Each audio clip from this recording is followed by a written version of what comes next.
آپ علیہ الصلاۃ والسلام کے بہت سارے بے شمار واقعات ہیں کہ ایک واقعہ ایسا ہے کہ ایک بوڑھی عورت جو آپ علیہ الصلاۃ والسلام سے اتنی نفرت کرتی ہے، آپ علیہ الصلاۃ والسلام سے جو ہے حسد رکھتی ہے، کہ وہ بوڑھی عورت جب سنا کہ اس مکہ شہر کے اندر محمد نام سے آیا ہے، جو اس کا چہرہ دیکھ لیتا اس پر ایمان لے کر آ جاتا، وہ بوڑھی عورت اپنے گھر کے سارے سامان کو باندھتی ہے اور چوک کے چوراہے پہ کھڑی رہتی ہے مزدور کی تلاش میں۔ آپ علیہ السلام اس راستے سے گزرتے ہیں، وہ اتنی تیز دھوپ ہے، پتھریلی زمین ہے، بوڑھی عورت ہے، اتنا سارا سامان ہے، آپ اس کے خدمت میں آتے ہیں اور کہتے ہیں بوڑھی اماں اتنی تیز گرمی میں آپ کیوں کھڑی ہیں؟ وہ کہنے لگی کہ میں اپنے لاتا عزا کی قسم کھا کر کہتی ہوں میں اس شہر میں نہیں رہوں گی، کیونکہ اس شہر میں ایک محمد نام سے آیا ہے۔ تو آپ علیہ السلام نے پوچھا بوڑھی اماں آپ کہاں جانا چاہتی ہیں؟ اس نے کہا میں اس شہر کو چھوڑ کر دوسرے جگہ جانا چاہتی ہوں۔ آپ علیہ السلام نے کہا کہ بوڑھی اماں آپ کا سارا گیٹری، سارا سامان ہم کو دے دیجئے، آپ جو نبیوں کا سردار ہیں، آپ جو نبیوں میں سب سے اعلیٰ نبی ہیں، آپ جس پر اللہ سلام کہہ کر بھیجتا ہے، آپ وہ نبی ہے جس کو اللہ نے آپ کو معراج پر بلایا ہے، آپ وہ ہے جس کی قسم قرآن میں کھایا ہے، وہ عظیم نبی اس بوڑھی خاتون کا سامان لے کر ان کے ساتھ ساتھ چل رہے ہیں۔ وہ بوڑھی عورت ہمارے نبی کو گالیاں دے رہی ہے، ہمارے نبی کو بھلا برا کہہ رہی ہے، لیکن آپ علیہ السلام ان کے ساتھ ساتھ ان کے سامان کو ڈھوتے ہوئے جا رہے ہیں۔ بوڑھی اماں کو جہاں پہنچنا تھا آپ پہنچا دیے، آپ واپس ہونے لگے تو بوڑھی اماں کہنے لگے اے بیٹا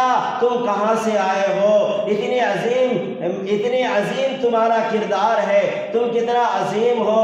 وہ بوڑھی اماں جو آپ سے بار بار پوچھ رہی ہیں، تو آپ نے کہا کہ اے بوڑھی اماں آپ جس کے نفرت کی وجہ سے آپ اس جگہ میں آئی ہیں وہ میں ہی محمد صلی اللہ علیہ وسلم ہوں۔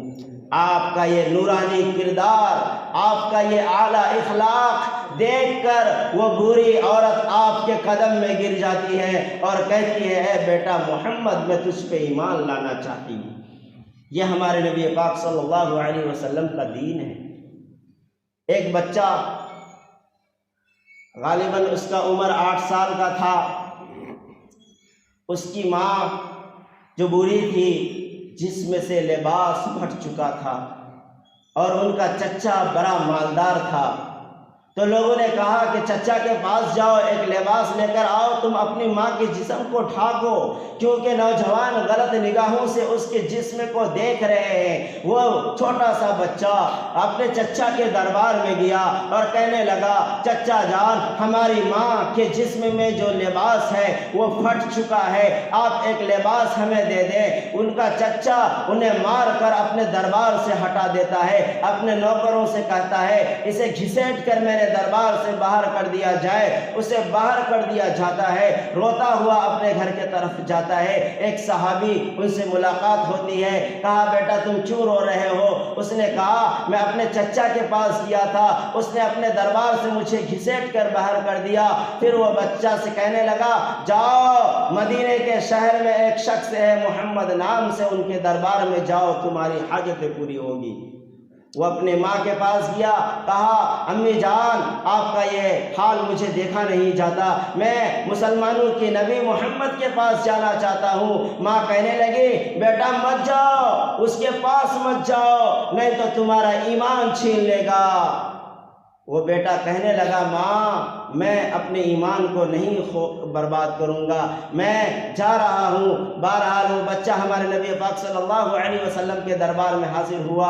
آپ علیہ السلام اور نہایت اخلاق کے ساتھ، پیار و محبت کے ساتھ، کاش آپ علیہ السلام کی جو محبت کا جو انداز تھا ایک باپ بھی اپنے بیٹے کو نہیں دے سکتا، محمد صلی اللہ علیہ وسلم کا محبت کا جو انداز تھا ایک ماں اپنے بیٹے بیٹے کو بھی نہیں دے سکتی ہے۔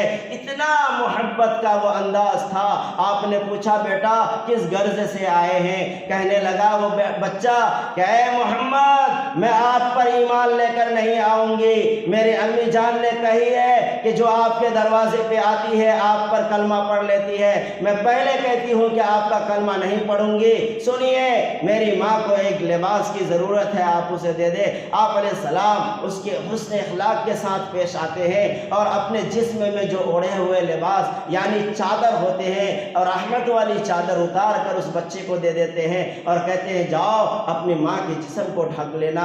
وہ بچہ روتا ہوا اپنی ماں کے پاس جاتا ہے۔ اس کی ماں یہ حالت کو دیکھ کر کہ جو میرا خود خاندانی رشتہ میں تھا، میرا جو ہے خونی ریلیشن میں تھا، اس نے انکار کر دیا تھا، لیکن میرا بیٹا محمد کے دربار میں گیا خالی ہاتھ نہیں بلکہ رحمت والی چادر لے کر آیا ہے۔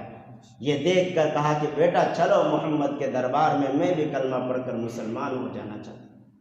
لیکن مسلمانوں، ہمارے نبی پاک صلی اللہ علیہ وسلم کا اخلاق اتنا عظیم تھا، آپ کے صحابہ کا بھی اخلاق اتنا اعلیٰ تھا کہ یہودی جو آپ علیہ السلام سے نفرت کیا کرتے تھے، یہودی جو صحابہ پر ظلم کیا کرتے تھے، جو صحابہ سے جو ہے نفرتیں کیا کرتا تھا، لیکن جب وہ راستے سے گزرتا اگر راستے میں پتھر یا کنکر یا تکلیف دہ کوئی چیز نظر آتا تو وہ آپس میں ذکر کرتا، لگتا ہے آج محمد کے ماننے والے اس راستے سے نہیں گزرا ہے، اگر محمد کے ماننے والے اس راستے سے گزرتا تو یہ پتھر یا کنکر راستے کے بیچ نظر نہیں آتا۔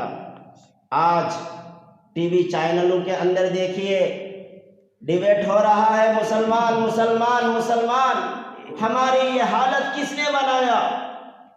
جو صحابہ کو دیکھ کر آپ کا دشمن بھی آپ کی تعریف کیا کرتا تھا، آج ہمارے زندگی کے حالات ایسے ہو گئے ہیں کہ لوگ ہر جگہ ہماری شکایت کر رہے ہیں۔ آج ہماری حالات ایسی ہو چکی ہے کہ اگر ہمارے اندر شہرت ہے، طاقت ہے، قوت ہے تو ہم کسی بے بس اور لاچار کو دبانے کے فکر میں لگے رہتے ہیں۔ ہمارے حالات ایسا ہے کہ ہم ایک دوسرے کے حقوق کو برباد کرنے میں لگے ہوئے ہیں۔